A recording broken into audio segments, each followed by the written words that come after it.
ओशो जो कार्य कर रहे हैं,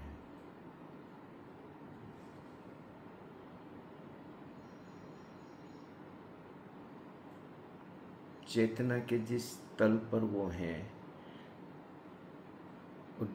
वहां से वो जो चीजों को देख रहे हैं, तो वो सिर्फ कुछ सालों के लिए तो काम नहीं कर रहे हैं, कुछ लोगों के लिए तो काम नहीं कर रहे हैं, वो तो युगों युगों को एड्रेस कर रहे हैं।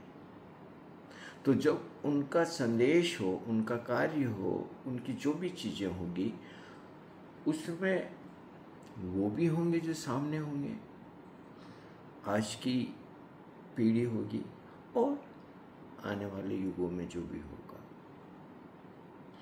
फिर ओशो के पास में सब तरह के लोग आ रहे थे, पूरी दुनिया से लोग आ रहे थे। और एक कुशल शिक्षक उसे कहा जाता है जो हर छात्र तक अपनी बात को पहुंचा सके।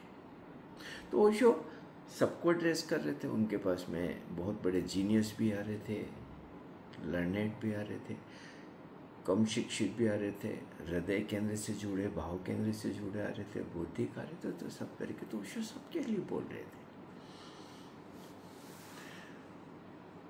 फिर ओशो मानवता के दुखों के लिए जो भी कारण रहे, उन पर भी उनके विचार दे रहे थे।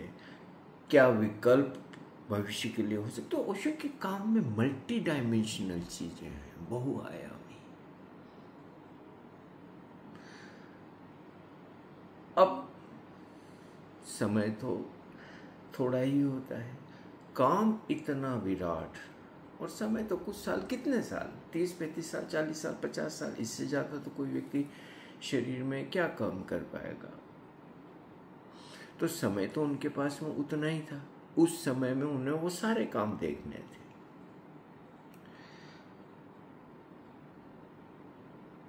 अब कई चीज़ों में तेज गति से बदलाव वो कर रहे हैं। जब काम की शुरुआत में वो बोलने लगे तो एक विभिन्न संप्रदायों में, वर्गों में बटी हुई भीड़ को पे उनने बात शुरू की। वहाँ से उनने अपने लोग निकाले। फिर उसमें भी लोग आते गए, चलते गए, क्योंकि उसके ओशो के साथ चलना इतना आसान तो नहीं था। तो जितने लोग ओशो के पास तैयार होते गए जो उनके विजन को समझ सके, वैसा वो बदलते चले गए। उस बदलाव में और उस तेज गति से आगे बढ़ने में कई लोग पीछे छूटते चले गए, जिनकी इतनी क्षमता नहीं थी। उनने किसी ओशो के किसी विचार को, किसी विजन को, किसी भी बाहरी चीज को पकड़ लिया और वहीं अटक गए। लेकिन ओशो तो आगे बढ़ते जा रहे हैं। एक प्रवाह है, और प्रवाह भी बहुत तीव्र गति से चलने वाला। जो पीछे छूटते चले गए, पीछे छूटते चले गए। ओशो आगे से आगे, आगे से आगे। इस बार के यश ओशो की संपादकीय में संजय भारती ने इस विषय पे बहुत ही सुंदर विचार रखे कि कैसे ओशो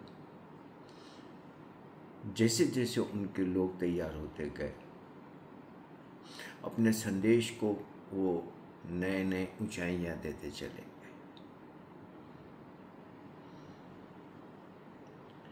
चरे वेती, चरे वेती।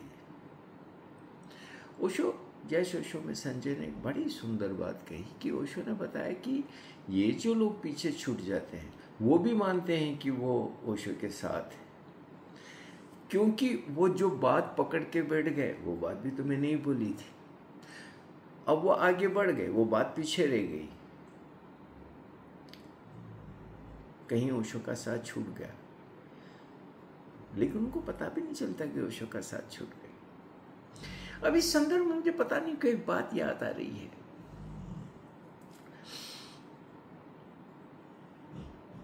ओशो ने कहा एक बार कि मैं कब तुम्हारे सिर से अपना हाथ हटा लूँगा, तुम्हें पता भी नहीं लगने दूंगा। तो ये चीज़ें ओशो के साथ होती रही और इसी से कई तरीके के मतभेद आए, कई तरीके की विभिन्नताएं आ गई। अब जो लोग पीछे अटके, कोई ओशो को भगवान कह रहा है, कोई मालाएं पहन रहा है, कोई धक्के लगा रहा है, कोई ये कर रहा है, कोई वो। अब ये ओशो के कार्य की एक प्रक्रिया थी, लेकिन सबने अपने अपने स्वार्थ के लिए, निहित स्वार्थ के लिए, जो उन्हें लगा कि यस, अब कुछ लोग नेपाल में या कुछ और भारत में भी इतनी मूढ़ताएं कर रहे हैं कि ओशो के संदेश को वो एक तरीके से पैरों तले कुचल रहे। मैं ये निश्चित कहूँगा उनको जो करना है करें, लेकिन ओशो का माला नहीं पहने, ओशो का नाम नहीं लें और ओशो के नाम से ये सब नहीं करें।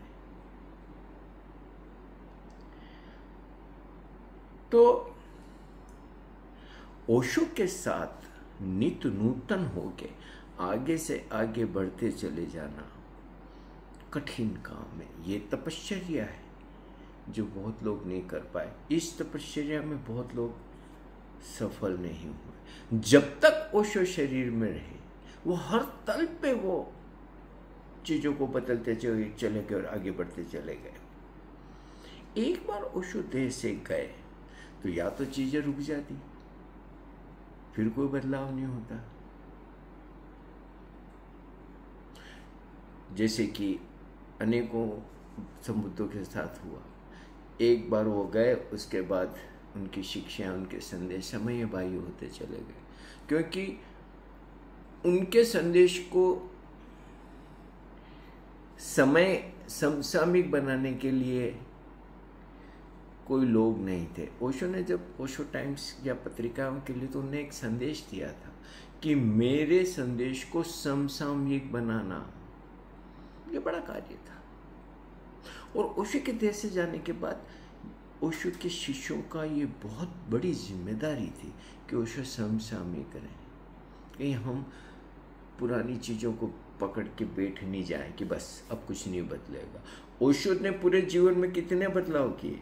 कभी वो लुंगी पहनते थे, शाल ओढ़ते थे, फिर वो सफ़ेद रूप पहनने लगे, फिर रंग बिरंगे, और अभी तक जीते तो पता नहीं क्या क्या करते। तो मैं इस संदर्भ में जब देखता हूँ तो निश्चित ही मैं अमृतों की बहुत बात को मानता हूँ। वो एक ऐसा शिष्य है ओशो का जिसने ओशो के शरीर से जाने के बाद ओशो के कार्य को कहीं अटकने नहीं दिया।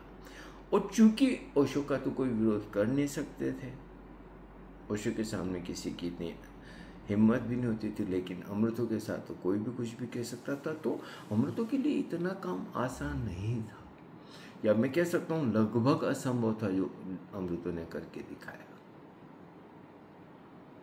और निश्चित रूप से कि चीजें समय के साथ बदले, ये बड़ी जवाबदारी है कि ओशो के बाद हम कहीं सालों पहले की बातों में उलझ के रह जाए। तो जो कई सारे बदलाव होते रहे, जैसे संन्यास को लेके, स्वामी माँ को लेके, या जो बुद्धाहाल में वो बुद्धाहाल का तंबू था वो, या ओशो की फोटो, या पता नहीं कितनी चीज़ें, मैं निश्चित रूप से जब ओशो के विचार को उस दृष्टि से देखता हूँ, उस धरातल पर खड़े होके अमृतों के ओशो कार्य में कंट्रीब्यूशन को देखता हूँ, तो मैं तारीफ करूँगा कि ये ओशो का सचमुच में बहुत बिरला सन्यासी, अद्भुत व्यक्ति। तमाम तरीके की आलोचनाएं और तमाम तरीके की भद्दी बातें भी और तमाम तरीके के विरोधों को सुनने के बाद भी वो व्यक्ति अपने सद्गुरु के लिए, अपने सद्गुरु को समसामयिक बनाए रखने के लिए कई तलों पर लगातार काम कर रहा है। उसकी तारीफ तो निश्चित करनी पड़ेगी, स्वीकारना पड़ेगा, एप्रिशिएट करना पड़ेगा। और फिर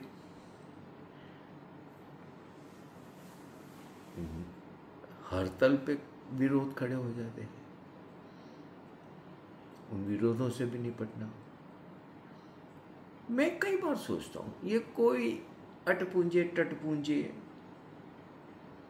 जो आज दुकानें खोल खोल के बैठ गए, गुरु बन गए और पता नहीं क्या क्या करवाते फिर तोंदे बाहर आ रही है जो कि ओशो के कभी करीब नहीं रहे। अब कितने वो दावे करें, झूठ बोलते हैं, झूठ बोलते हैं। लेकिन देखो कितने हमने ऐसा किया वैसा किया, कुछ का कुछ। अमृतो तो आखिरी क्षण तक ओशो की नब्ज पकड़ के बैठा था। जितना ओशो के देह के निकट अमृतो रहा, कोई नहीं रहा।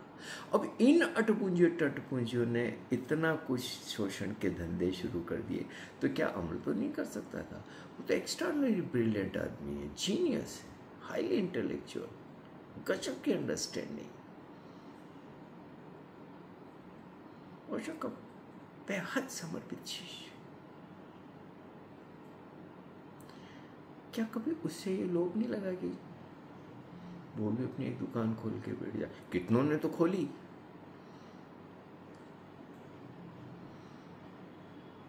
और वो तो फिर पुजवाना और ये और बुद्ध और पता नहीं क्या क्या सारी चीजें हो सकती थी।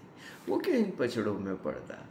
सुबह से शाम रात दिन दौड़ता रहता है सारे ओशो के कार्य के लिए। सुपर लग्जरी में आराम से जी सकता था और हजारों हजारों शिष्य होते पूरी दुनिया में, एक विलासी जीवन। और ओशो को जितना वो अपने ढंग से अभिव्यक्त करता, ये कोई अटपुंजे टटपुंजे, वो चाहे कोई भी हो, वो चाहे कोई रिश्तेदार हो, कुछ भी हो। हमें पता है कि उनको भी कितना अवसर मिला ओशो के साथ रहने को, कितनी रिश्तेदारियां करे। ओशो उतने नहीं मिल रहे थे किसी से भी जितना वो अमृतो के या कुछ और लोगों को भी ओशो के आसपास बने रहने का पूरा अवसर मिला, ओशो के काम को समझने का अवसर मिला। और जब ओशो से ये लोग रात दिन मिल रहे थे तो ओशो रात दिन इनको तैयार कर रहे थे अपने विजन के लिए, उन पे कार्य कर रहे थे, इस पे भी कार्य करते थे। जब वो देश से चले जाए तो उनके कार्य को किस तरीके से नित नई ऊंचाइयां दी जाए, वो जो प्रवाह है ओशो का कार्य का, संदेश का, वो बना रहे, वो कहीं रुक के सड़ नहीं जाए। तो मुझे लगता है कि अगर मैं उस दृष्टि से और उस तल से देखूं तो यस, अमृतो के काम की और अमृतो ने जो कुछ किया है उसकी योगदान को मानना तो पड़ेगा। बेहद बेहद बेहद मूल्यवान काम किया है अमृतो ने। और निश्चित रूप से चूंकि मैं काफ़ी सालों तक चीज़ों को देखता रहा हूँ, होता क्या है कि जो बाहर के लोग होते हैं या जो कभी ये जो लोगों ने दुकानें खोल ली, वो गड्ढम कट कर देते हैं। कई निर्णय जिनका अमृतो का कोई हाथ ही नहीं था, वो भी उसके कंधे पे डालते, उसकी छाती पे डाल देते। अब कई निर्णय दूसरे लोग कर रहे थे, अमृतो नहीं कर रहा था, लेकिन दूर से बैठे तो सोचते हैं कि जो कुछ भी हो रहा है सब। तो अमृतो पे किसी तरीके की ऐसी जवाबदारी डालना अच्छी बात नहीं, क्योंकि मुझे जितनी जानकारी, जितना मैंने मेरी आंखों से देखा, अमृतो ऐसे किसी भी, यस, कुछ निर्णयों से मैं भी सहमत नहीं हूँ, मैं भी आलोचक हूँ, लेकिन यस, मैं कहूँगा कि वो निर्णयों में अमृतो कभी शामिल नहीं रहा, न अमृतो ने कभी अपनी कोई बात कही। तो ये बात तो माननी पड़ेगी कि अमृतो को इन सब चीज़ों से अलग रख के देखा जाना चाहिए। लेकिन ये जरूर मैं स्वीकारता हूँ कि जब अमृतो इतने सारे बदलावों पर इतना त्याग करके लगातार इतना काम कर रहा था, तो जो गलत निर्णय हुए उन पे अमृतो को बोलना चाहिए था। और मुझे नहीं पता, बोला भी, और अगर किसी ने नहीं सुना हो तो क्या करे अमृतो, तो मुझे नहीं पता ऐसी कोई स्थिति हुई हो तो, मुझे नहीं पता। लेकिन यस, कुछ निर्णयों से मैं निश्चित रूप से असहमत हूँ, पहले भी था, आज भी हूँ। वो ओशो के काम के लिए बहुत नुकसानदायक साबित हुए, बेहद। लेकिन ऐसे काम जिनसे, ऐसे निर्णय जिनसे ओशो के काम का बेहद नुकसान हुआ, मैं अमृतो को उसमें शामिल नहीं कर पाता हूँ, क्योंकि अमृतो उस सब में कभी भी सहभागी नहीं रहा। तो यस, ओशो को पढ़िए, सुनिए और अपनी तैयारी रखिए। देखिए कि मन की कहाँ कंडीशनिंग होती है, जो पुराने को पकड़ के उसी पे तर्क करने लगता है, तो हम अपना नुकसान करते हैं। क्योंकि जितना हम उस प्रवाह के साथ आगे से आगे बढ़ते चले जाएंगे, उतना ही हमारी यात्रा के लिए बहुत अच्छा रहेगा। अब मुझे नहीं पता, लेकिन ओशो ने ऐसा तो कहा है, मैं उस प्रवचन में था, कि अगर तुम मेरे आसपास बने रहे तो तुम्हें उस अनुभव तक तुम्हें लेके जाऊंगा। और ये संभव है, ये संभव है हमारी तैयारी में। हम तैयार हो, हम कहीं रुके नहीं, हम कहीं सड़े नहीं, क्योंकि इस मार्ग पे कई सारी चीजें आती है भटकाव के लिए, कई सारे आकर्षण आते हैं। अब देखो ना, ये जबलाधारी, मालाधारी और पता नहीं कौन कौन से क्या करने लग गए, वाहियात और घटिया हरकतें। कहाँ ओशो के साथ वो मोक्ष की यात्रा पे निकले, और कहाँ दो कौड़ी के वासना पुजवाने और पैसों के लिए भटक गए। इसीलिए तो अध्यात्म में पथ भ्रष्ट होते हैं, ये पथ भ्रष्ट हो गए। तो अपने साथ ऐसा न हो, हम सब सतर्क रहें, सावधान रहें, सजग रहें, और ओशो की चेतना की यात्रा में, इस प्रवाह में सतत अपने आप को तरोताजा रखें, नित नूतन रखें। ये होना चाहिए। और इसमें अपना आकलन करते रहें कि हम कहीं पीछे अटक तो नहीं गए। हम आज की सुबह नई उठ के ओशो के विजन के साथ पूरी ताजगी के साथ जुड़े हैं ना। कहीं पीछे कोई मेल, कोई पीछे की कोई पकड़ तो नहीं रह गई है। इतना हम कर सके तो हम कह सकते हैं ये साधना है, ये साधक है हम, और ये तपस्या है जो आसान है। मेरे चैनल को सब्सक्राइब करें, लाइक करें, शेयर करें, आर्थिक मदद करें। यस, आज देह काफ़ी मुश्किल से निकली है, कह सकता हूँ कि शायद मरता मरता बचाऊँ 2 बार। अब होता क्या है कि मैं भी बीमार हूँ, मेरे भी काफ़ी सारी चीज़ें लगी हुई है और भूली के भी चल रही है, और मेरे पास आर्थिक स्रोत बहुत सीमित है। तो निश्चित रूप से मैं सबसे पहले तो भूली के स्वास्थ्य पे ही पैसे खर्च करूँगा, करता हूँ। इतना पैसा नहीं आ पा रहा है कि या इतना पैसा मेरे पास नहीं है, नहीं कहीं से हुआ कि हम दोनों के स्वास्थ्य का मैं ठीक से ध्यान रख सकूँ, दवाइयाँ ला सकूँ। तब ठीक है, जो भी ओशो के पास ताज़ा बने रहिए, नित नूतन बने रहिए, अपने को बार बार झिझोड़ के देखते रहिए कि कहीं कोई पीछे हमारा अटकाव तो नहीं हो गया। एक दूसरे को बताते रहिए, भाई मानसिकता पीछे की रह गई है, आगे बढ़। जैसे यश ओशो में संजय ने हमें इस संपादकीय में याद दिलाया, ऐसे ही हम सब एक दूसरे को याद दिलाते रहें।